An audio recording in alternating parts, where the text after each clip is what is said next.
Sir, ये जो कार्यक्रम होने वाला है आप लोगों का, इसका मुख्य उद्देश्य क्या है? मुख्य उद्देश्य है कि गंगा समग्र के द्वारा 2 दिवसीय राष्ट्रीय कार्य समिति की बैठक पाटलिपुत्रा की धरती पे होने वाली है। इसमें कहाँ से लोग आ रहे हैं? 18 राज्यों से प्रशासनिक अफसर राज्य हैं, प्रशासनिक राज्य उसमें उत्तर प्रदेश, उत्तराखंड, राजस्थान, गुजरात, असम, त्रिपुरा, बंगाल, बिहार, झारखंड, जम्मू कश्मीर, दिल्ली, गुजरात, हरियाणा। सर, कहाँ से विचार है गंगा समग्र, मतलब इसके पीछे क्या है? गंगा समर का विचार नहीं, गंगा समर क्योंकि सभी गंगा नदियों का जलतृप्त मानते हैं गंगा जी को हम। और गंगा जी के किनारे किनारे पूरे देश में जिस प्रकार का अविरल गंगा निर्मल गंगा इस प्रकार अविरल बहती रहे, इसी की प्रेरणा से लेकर के गंगा समर का लगातार करीब 14 वर्षों से पूरे देश में काम कर रही है। गंगा गंगोत्री से लेकर के गंगा सागर तक की यात्रा भी निकली, इस पत्रिका में भी आपको देने वाले हैं। और उसी के माध्यम से जन जागरण के माध्यम से समाज और प्रशासन के सहयोग से ये काम होने की आवश्यकता है। मतलब एक तरीके से कहा जाए कि लोगों को जागरूक कर रहे हैं, जी सस्पेंस कर रहे हैं। जी, जागरण नदी के किनारे यानी गंगा के किनारे 5 किलोमीटर की दूरी में रहने वाले लोगों के बीच में जागरण करना। उसमें मछुआरा समाज के लोग आ जाते हैं, पंडा आ जाते हैं, पुजारी आते हैं, नाय आते हैं, निषाद हो गए, यानी कुल मिलाकर के उनके किनारे के रहने वाले जिसकी जीविका मात्र है, उसकी जीविका के माध्यम से उनका पालन पोषण होता है। अगर हम गंगा को निर्मल नहीं रखेंगे तो जीविका का साथ देंगे। जैसे मान लिया कि जैविक कृषि का हम लोग बढ़ावाते हैं, वृक्षारोपण 15 आयाम पे भी काम करते हैं। उसमें जैविक कृषि है, वृक्षारोपण है, एग्रीकल्चर है, पर्यावरण है, युवायाम है, गंगा सेविका है, पूरे गंगा सेविका उसके माध्यम से यह है कि 5 किलोमीटर के दायरे में जो जैविक कृषि के माध्यम से, क्योंकि आज कीटाणु नाशक जो रासायनिक खाद है, जब पानी पड़ता है तो वो खाद चले जाते हैं गंगा जल में और उससे मछली मर जाते हैं। इसलिए हम लोग का आग्रह है कि गंगा किनारे जो 5 किलोमीटर का एरिया है वो जैविक कृषि के माध्यम से उसका जागरण करके सरकार को भी आगाह करना कि आप उसके प्रोत्साहन करें।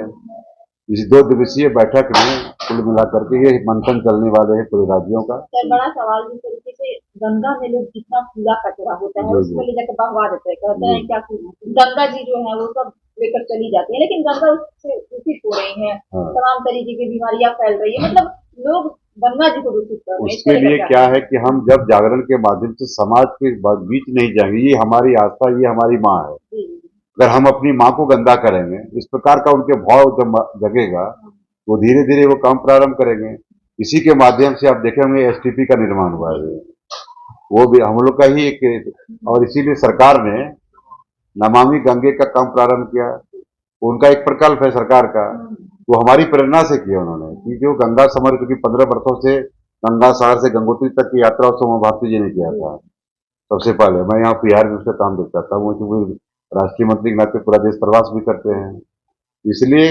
और ये कि इस प्रकार का जो अवैध खनन है, तालाबों का अतिक्रमण है, नदी का नापी अभी बिहार में नहीं कि उसका माप क्या होना चाहिए, कहाँ तक मापा जाए, ऐसे कई कारणों से अभी मैंने मुख्यमंत्री से मिला भी था, इसमें दिए भी हैं। जी, थोड़ा दिखाइएगा सर। ये है, हाँ, इधर आके सामने। ये है। उन्होंने आश्वासन दिया क्या कि क्या मुख्य मांगे रही सम्राट चौधरी से, जो बिहार के सीएम है, उनसे क्या मुख्य मांगे रही आपको? उन्हें मांगा थी कि जो बड़े बड़े डैम है जैसे लखीमपुर डैम था वो गाद जमा है, उन्होंने कहा एक कमेटी उसी लिए हम बनाए हैं, उसके लिए काम कर रही है।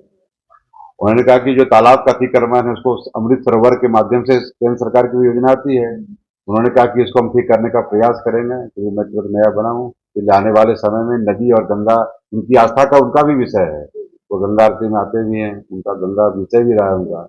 इसलिए बोला गंगा नदी के लिए जो भी प्रयास होगा मैं आपकी मांगों को सहानुभूति पूर्वक विचार करते हुए उसको सदृढ़ करने का हम बिहार के लिए सर, कल करेंगे। का जो कार्यक्रम होने वाला है इसमें मुख्य अतिथि के रूप में कौन कौन आ रहा है और कहाँ कहाँ से लोग? हमारे मुख्य अतिथि राष्ट्रीय संगठन मंत्री रानी रामाशीष जी, राष्ट्रीय अध्यक्ष अमरेंद्र बंधु बाबू और सभी, और आशीष गौतम जी, ऐसे आज कई बिहार सरकार के कई मंत्री आने वाले हैं केवल देखने के लिए, वो रात में आने वाले हैं, 8:30 बजे करीब 3 मंत्री आएंगे। इसलिए कि गंगा सभी की माँ है, सभी आस्था का नाम है, इसलिए वो सभी लगे गंगा पे क्या कर रहे हैं, और वो बिहार में हो रहा मंथन। ये जो मंथन से निकलेगा पूरे देश में उसके एक राष्ट्रव्यापी एक प्रकार का जो मंथन मिलकर के उसका एक हम प्रस्ताव पारित करेंगे, और आने वाला 1 वर्षों में, चूंकि राष्ट्रीय स्वयं सेवक संघ का 100 वर्ष पूरा भी हो रहा है, हम उसी के ऋण के नाते काम करते हैं, इसलिए 100 वर्षों में पंच परिवर्तन की आज आवश्यकता है। सर बड़ा कदम आप लोगों ने उठाया है, क्या लग रहा है कि सफल हो पाएंगे आप लोग, क्योंकि सफल होना तो समाज के बीच जब तक जागरण होगा, स्वयं वो प्रेरणा से काम आगे नहीं बढ़ेंगे, तब तक कोई भी आंदोलन सफल नहीं होगा। जैसे राम मंदिर का आंदोलन कितना दिन तक चला, ठीक उसी प्रकार गंगा के लिए लगातार सतत प्रयास करना पड़ेगा। ये एक दिन का आंदोलन नहीं है। गंगा जी के निर्मल और अविरल बनाने के लिए लगातार सतत प्रयास करने की आवश्यकता है, जन जागरण करने सर की। आप लोगों ने ठान लिया है। ठान लिया तो उसके लिए काम भी कर रहे हैं। युवाओं को कैसे प्रेरित करेगा? युवा के बीच हमारा काम है, युवा वाहिनी के काम पे काम करे कि पुलिस कॉलेज कैंपस में गंगा के पर्यावरण के विषय को लेकर के वो प्रतियोगिता कराते हैं, पर्यावरण या को जो लेकर शिक्षक है उन लोग कॉन्फ्रेंस कर, उसके उनके माध्यम से हम कार्यक्रम कराते हैं कि गंगा को कैसे बचा सकते हैं, वृक्षारोपण से पर्यावरण को कैसे बचा सकते हैं। तो गंगा सेविका का भी काम अभी बिहार में सबसे अच्छा है पूरे देश में। गंगा सेविका की बहनें आई भी हैं। और परिचय दे दीजिए सर। मैं रमा शंकर सिन्हा, राष्ट्रीय मंत्री गंगा समग्र। प्रीति जी हैं प्रांत की सह संयोजक। ये बहुत ही सार्थक प्रयास गंगा समग्र के द्वारा हो रहा है हमारे बिहार की धरती पर। पाटलिपुत्र की इस धरती पे हम लोग का सौभाग्य है कि हम लोग गंगा समग्र के इस सार्थक और सफल प्रयास में हम लोग दिन रात लगे हुए हैं और कर रहे हैं। इसके द्वारा संदेश ये देना चाहते हैं कि गंगा जल, गंगा है तो हम लोग हैं। गंगा नहीं है तो हमारा कोई अस्तित्व नहीं है। तो इसके लिए हम लोग जितना ज्यादा से ज्यादा हो सके हम लोग अपनी पुरानी आस्था को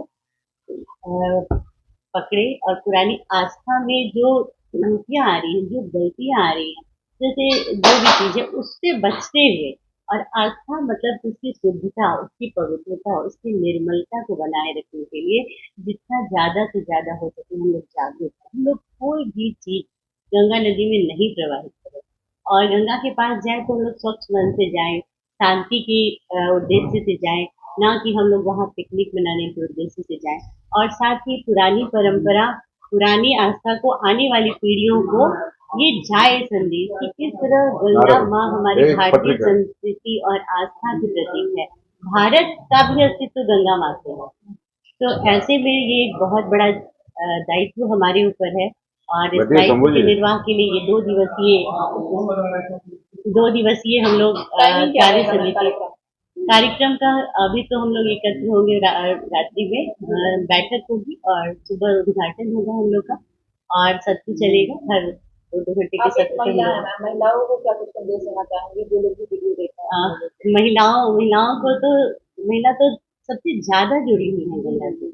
मुझे लगता है ये पुरुष से भी ज्यादा महिला, और महिला अगर अपने घर में आने वाली भावी पीढ़ी को उसको जोड़े, जैसे हम लोग जैसे हम लोग पूजा किए और उसमें जो फूल होता है उसको कहा नहीं, ये तो मैं बोली कि आस्था है, लेकिन आस्था और अनास्था मतलब नहीं जो करना है उसको अभी अभी के समय में उसके अंतर को समझना बहुत जरूरी है। जैसे कि हम लोग नहीं, सरकार तो सपोर्ट करेगी, गंगा समग्र भी काम करेगी, लेकिन हम लोग का जो भ्रातिया है वो सबको करना पड़ेगा। हम लोग को आगे आना पड़ेगा, नागरिक कर्तव्य की भी भूमिका हमें निभानी पड़ेगी और पर्यावरण के प्रति भी हम लोग को जागरूक होना पड़ेगा। और महिलाओं का इसमें बहुत बड़ा रोल है क्योंकि वो आस्था, सबसे पहले तो अपनी आस्था से बच्चों को जोड़ेंगी, तो बच्चों को जोड़ेंगी तो फिर आगे आकर वो उस पे आगे अपने कर्तव्य का निर्वहन करेंगे। और वो महिलाएं बहुत ज्यादा, मैं देखी हूँ गंगा तट पे महिलाएं सुबह से भूखी रहती हैं, दिन भर भूखी रहती हैं और रात को वो स्नान करती है, दीप दान करती है। और मैं अगर आप तट पे जाके बैठ के देखिए, महिलाएं बहुत बहुत ज्यादा आस्था में, मतलब सुकून मिलता है उनको, और वो कर रही हैं। अगर वो कर रही हैं और वो और सार्थक हो तो थोड़ा सा और जागरूकता आ जाए वो तो और भी इससे सोने का सुहागा होगा। मेरा नाम प्रीति है, मैं बिहार प्रांत की सह संयोजिका हूँ। बहुत बहुत धन्यवाद।